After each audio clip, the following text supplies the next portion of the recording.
Hey guys, it's Danny Bell. Today we're back on our Wintercore island Polarbelle, and we are going to work on this snowy mountaintop yard build for our favorite Peppy snow leopard, Bianca. So let's get going. I can't wait to create this space today. How are y'all doing today? I am ready to go. I've had a couple of cups of coffee and I'm super excited to get this build going today. If you're new to the channel, welcome. I'm so glad you're here, and to all of the subscribers, welcome back. We're actually winding down this island, you guys. I can't even believe it. Snow is still here on the island, but it's gonna be dwindling soon. It's already past the beginning of February by now, and oh my gosh, guys, we have about 2 solid weeks to get Polarbelle in order and get everything finished up before the dream release. So before we lose any more time, let's speed things up and get going and work on this yard build for Bianca today. Okay, so as per usual, I have used some of the in-game path to mark out a 3x4 square area just to kind of show where we will be placing Bianca's house. And then I've also marked out square areas where I'll be planting full-grown trees to sort of frame in this area on the island.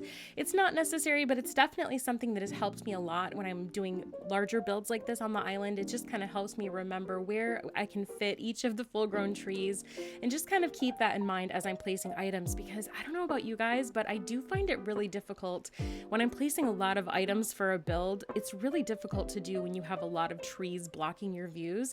So personally, I do find it easier to mark where I'm going to be putting the trees and then sort of do the pathing, planting the trees and placing any items. That way you just have a little bit better visibility, I think, that way when doing builds. Okay, so I'm gonna go ahead and finish up this pathing because it does take quite a while, but I really love this naturalistic sort of dirt path. It has a nice faded look, which makes it perfect for the winter season in Animal Crossing. It's pretty much, I think, versatile. You could still use it in the springtime. I think it would be a really stellar spring path, but I really like the look against the white snow. I think it's been a really great path to be using all throughout Polarbelle, so I'll be sure to link in the description of the video. I'll list all of the custom design codes there for you guys. So if you're looking for different paths like this to use on your island, you'll have them readily available. Okay, so next we are going to go ahead and place some of this really beautiful river pathing. So this is another path that we've used a ton of, as well as the snowy wooden board deck, I guess is what you would call it. I love both of these patterns. They've been really versatile, easy to use. I definitely plan on using a ton of both of them on the beaches on this particular island. And speaking of beaches, just to kind of fast forward through the development of this island, since we are totally running out of time, I do plan on doing sort of like a beach tour, beach idea style video here in the next week or so. So be on the lookout for that if you're looking for ideas for your beaches. I know that for me in particular, wintertime can be really difficult when trying to decorate beaches. I mean, beaches give trouble to me anyways in the game, and in the wintertime, I just sort of feel like our options are even more limited. So if you're looking for some ideas on how you can fill in your beaches for the winter season in Animal Crossing, be sure to check that out when it posts here in the next week or so.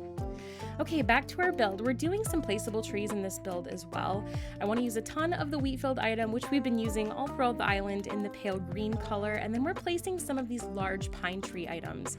I really love the placeable trees. I feel like they have just been a huge game changer for all of us in Animal Crossing New Horizons.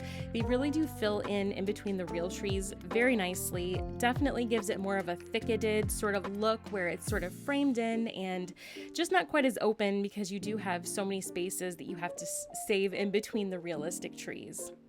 All right, we're gonna fill this in with some more wheat field, and then we're gonna place the house and place some items here just to kind of create a little sitting area for Bianca. I kind of wanted this area to look like a cave section just because she is a snow leopard, and for any of you that have been watching the channel for a while, I do try to draw natural inspiration, especially for an island like this where it's mostly a lot of natural terraforming with trees and bushes and things like that. I love to look at real life photos of the different places that we're using for our theme if possible.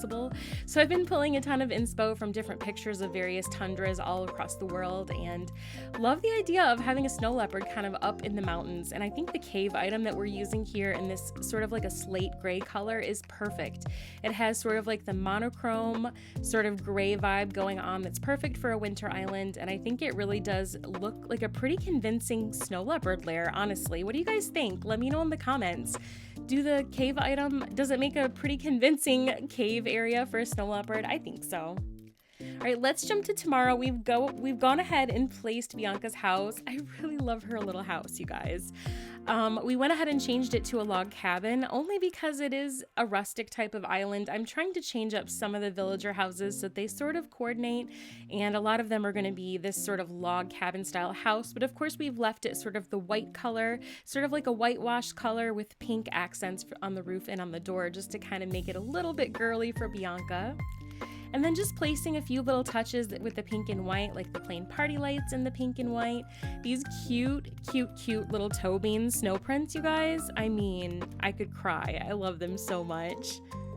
Love it. We went ahead and added, there's one other section to this pattern that I went ahead and added that I got off the portal, which is this little dock post. You can see it there on the edge of the boarding. I really love this. It is part of the river pattern that I mentioned that we have been using for this, as well as on the beaches. So like I said, I will be sure to put all of that information in the description of the video so that you guys can find it and use it for yourselves if you want to. Yes, love it. I'm really happy with how this came together. We added a tiny library, a garden rabbit over there in the corner, just kind of tucked away with the trees, and then just a little sprig of these wooden posts, the little posts. I forget what they're called. Log stakes? Yes, the log stakes. I just think that having that here and there really adds a lot to a build. And really, this build didn't have a ton of furniture. It's mostly just natural type of items placed and planted. And I just really love how it came together. Let's pop in and see her interior so y'all can see how that came together. Hi, Bianca. Oh my gosh, look at her in her pink coat. She's so cute. I love her. She's like my spirit animal. She's super cute, really super, just adorable. Love her, love her, love her. I wanted to keep her interior sort of neutral just because the carpet that she came with for her original house is this leopard print carpet, and it's a little bit loud, but it's perfectly her. So we kind of chose the color palette for the interior of her house based on that carpet. So a lot of neutrals like the cream and tan. And I mean, she's a pretty colorful villager with her super cute lavender spots. So I think she is all the color that this build needs. Oh my gosh. And of course, she's talking about fashion. Love her. This is why she's my bestie. Super cute. Anyways, I hope y'all love the interior and can draw some inspo for this to take back to use on your islands. I personally think that the interior builds can be a bit of a struggle at times, and so I hope that does bring you some inspo. All right, guys. Well, I think that's about all for today's video. I hope that you enjoyed this build for Bianca on Polarbelle. Like I said, we are rounding up the finishing touches on Polarbelle. I cannot believe that winter is almost over in Animal Crossing New Horizons, so be on the lookout for just a few more villager yard builds here on the channel for that before we do a final tour of Polarbelle. I cannot wait to share it with you. We will also be doing more subscriber island tours. I cannot wait to come and see what y'all have been up to. It's one of my favorite things to do on the channel, so be on the lookout for that. And yeah, just really enjoying the last few bits of winter on Animal Crossing New Horizons before we jump into a new theme. Speaking of which, if you have ideas on what you would like to see next for the next island theme, be sure to leave a comment, and you can find me on Instagram at Peppy Crossing Play. I always love to hear from you guys.